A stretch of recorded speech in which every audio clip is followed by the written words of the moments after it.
Welcome back to riskfeestaxes.com radio show. Daniel and Raz are here to talk to you about how can we save you money? Because if you pay less in risk, less in fees, and less in taxes, you keep more of your money. That's always a good thing. Yeah, you want to get rid of these three retirement killers to improve everything else in your life. So what's an opportunity today?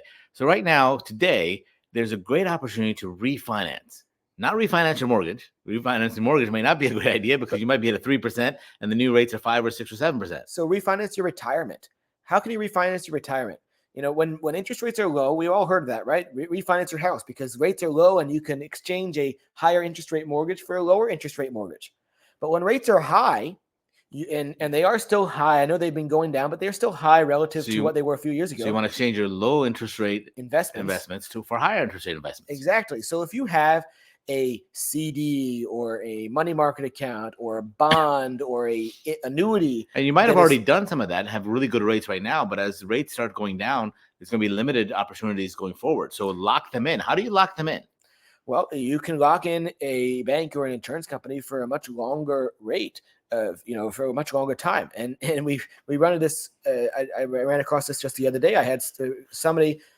She had about $2 million in CDs. It was all the CDs, and she was great. She was earning like 5% on a lot of them. And problem is, they were about to expire, and so she said, "Well, I need to replace these with something." All right, well, let's replace them with another CD.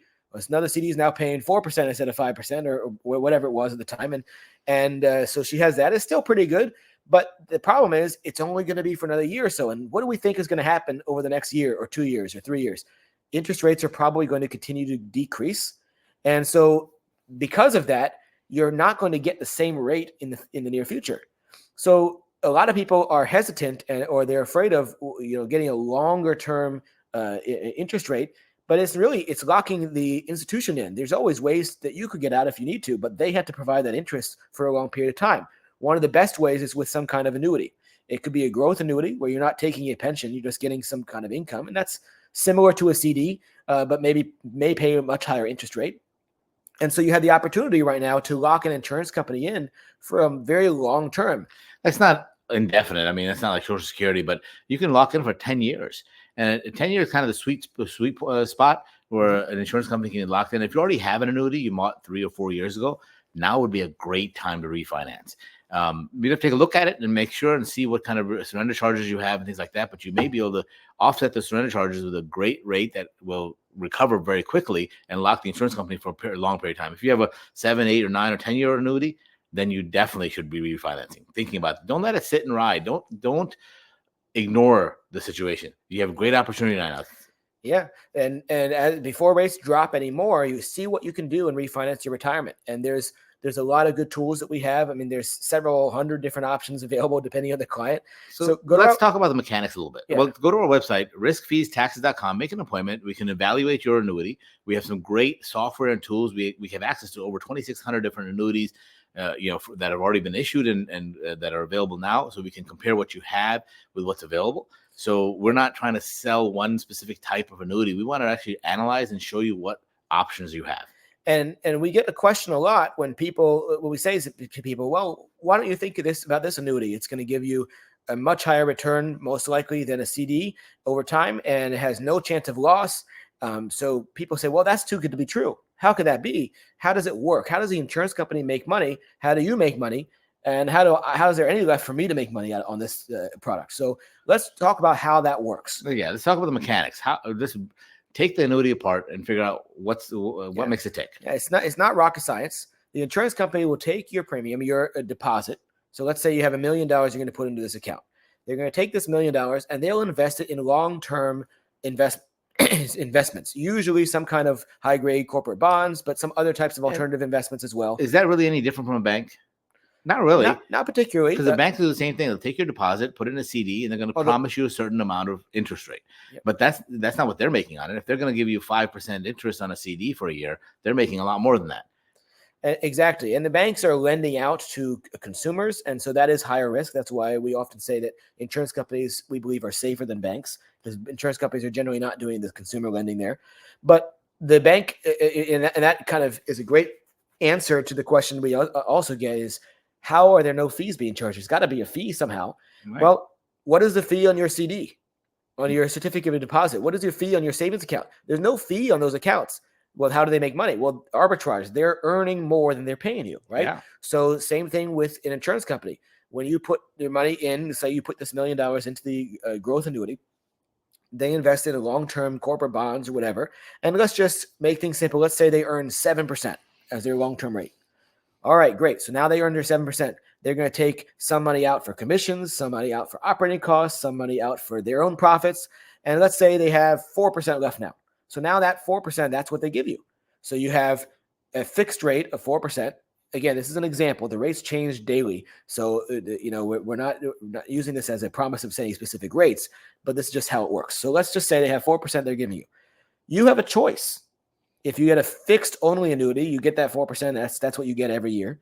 But if it's a fixed index annuity, you have a choice between that fixed rate or a market linked rate. And how do they determine that? Well, they take the 4% that they would have given you in cash, and instead they buy options on the S&P or some other market index. So what that means is your money is not actually in the market, but the interest that they were going to pay you buys an option on the market. And if the market goes up, then you get credited the option. And there's different crediting methods. We'll go into that in a minute. So how do options work, Raz? What does that even mean? Let's say I think that the S&P 500 is going to go up, and I pay a little bit of money now, but I'm not actually buying the S&P 500. I'm just buying an option. So somebody else who owns the S&P is gets that selling money. This option to you. Yeah, they get that money. They get to spend the money, but they get to keep their stocks there.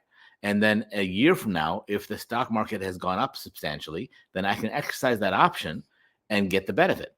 That means I never actually own the stock, but I can resell the stock at a higher amount and make the difference. So that's really what the insurance company is doing. They're buying an option, and they're never actually owning the stock. They're just reselling that option or the stock at that higher price and taking the profits and giving it to you. And with a certain amount of budget that they have that's coming in every year, this 4% in my example, that's what they're spending on the options. And so people say, well, if the cap is 8% or 9% or 7% cap or 5% cap, then that's the most I can earn. Does that mean the insurance company is keeping the rest of the market growth? No, because they're buying whatever options they can buy for that option budget.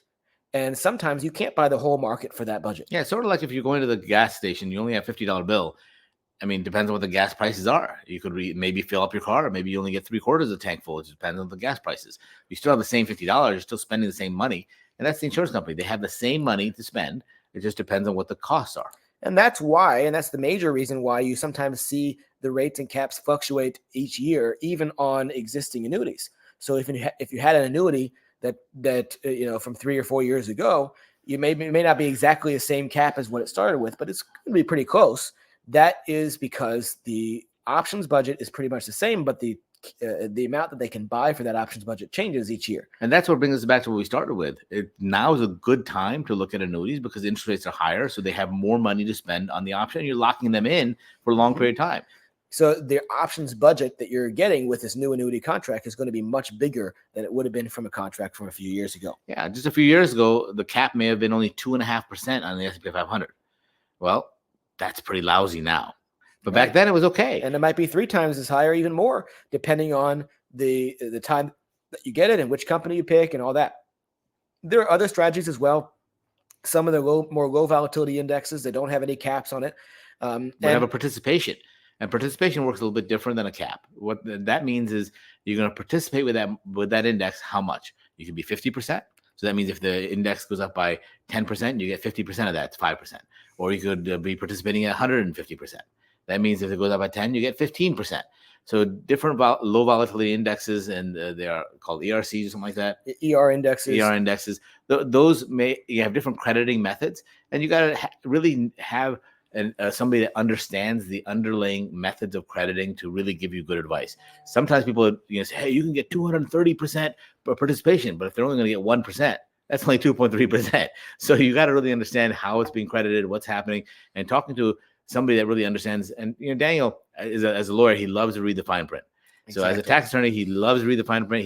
He understands exactly how these things work and is able to give you better information and show you how things are working. But now is the time. If you already have an annuity, you may want to refinance that because the rates are probably higher than when you got it. unless you got it within the last year or so. But if you had one more than it's more than a year or two old, then it's worth looking at and seeing whether you can refinance it. And So if you even don't, if you have a surrender charge, it may still be worth it, right? even if it still costs you a fee to get out of it, there are some companies that'll come in and buy out that fee and still give you a higher interest rate. So it's worth looking into. And if you don't have any annuity right now, maybe you have some short-term money though, like CDs or treasuries or bonds that are maturing, and you're thinking about where can you invest this and still get a good interest rate but not lose money. You may want to look at a longer-term annuity. Again, the longer you lock the insurance company in for, the longer they have that options budget with today's interest rates, and that can be very useful for you long term. And what we're talking about is a fixed indexed annuity. So you can look up FIA, Google FIA if you like, fixed index annuities, and they have a lot of different options. It can be very confusing. There's some fees and no fees, and there's some participation and caps and all those things. That's where you need an expert to really break it down for you. And one of the things that we really do is break it down.